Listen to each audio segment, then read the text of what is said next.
A and B together have 1210 rupees. If 4/15 of A's amount is equal to 2/5 of B's amount, how much amount does B have? 4/15 of A's amount is equal to 2/5 of B's amount. So 4/15 of A's amount, let it be A, is equal to 2/5 of B's amount. So 2/5 of B's amount, right? Let us calculate the ratio of A and B here.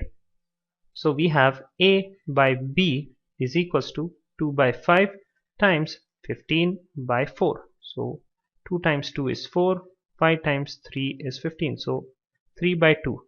Therefore, the ratio of A and B is A is to B is equal to 3 is to 2.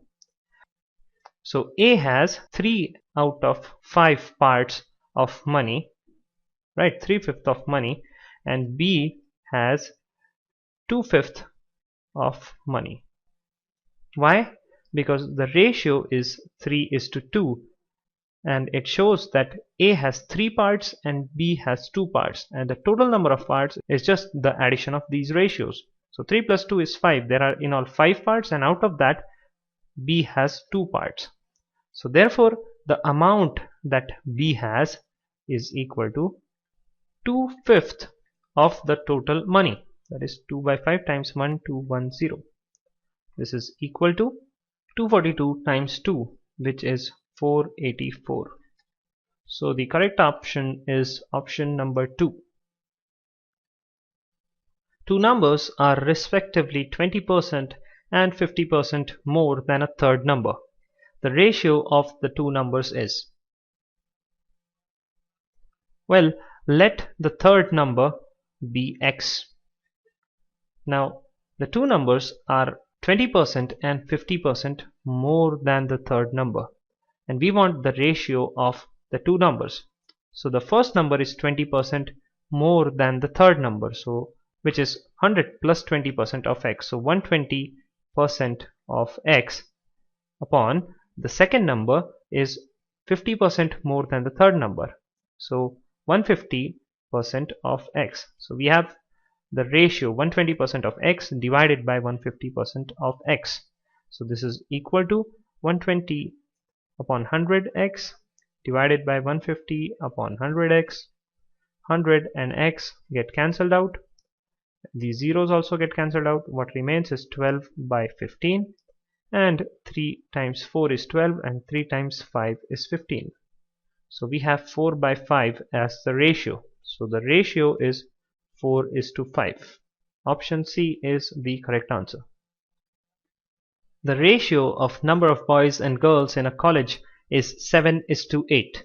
If the percentage increase in the number of boys and girls be 20% and 10% respectively, what will be the new ratio? Okay, let us assume that the number of boys is B and the number of girls is G.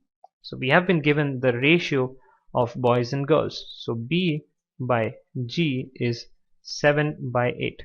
Or I can say that because the ratio is 7 is to 8, I can assume that B, that is the number of boys, is 7x and the number of girls is 8x, right?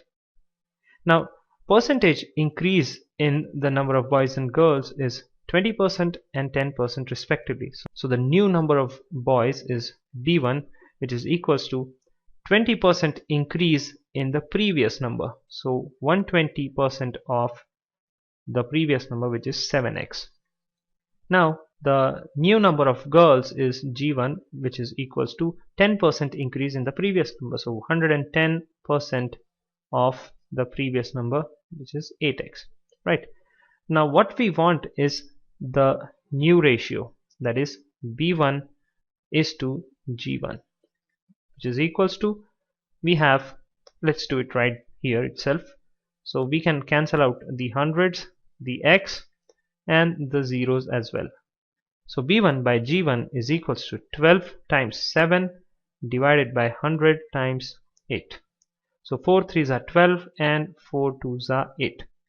So 3 7s are 21 divided by 11 2s are 22. So the new ratio is 21 is to 22.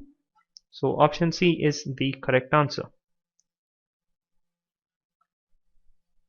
If 40% of a number is equal to 2/3 of another number, what is the ratio of first number to the second number? So let these numbers be A and B. So we want the ratio of first number to the second number. So we want A is to B. Right. Now A is to B can be written as A by B. And that's what we have to find out. And we can find that out from the information that is given to us. 40% of the first number is equal to 2/3 of the another number. So I have 40% of the first number, 40 upon 100 times the first number is A, is equal to the 2/3 of another number. So 2/3 of another number. Okay. So these zeros get cancelled out. What I have is A. We want A by B, so let's bring this B down here. So A by B is equals to 2 by 3 is as it is times 10 by 4. So 2 times 2 is 4, 2 times 5 is 10. So A by B is equals to 5 by 3. So this is 5 is to 3. So the ratio is 5 is to 3. Option D is the correct answer.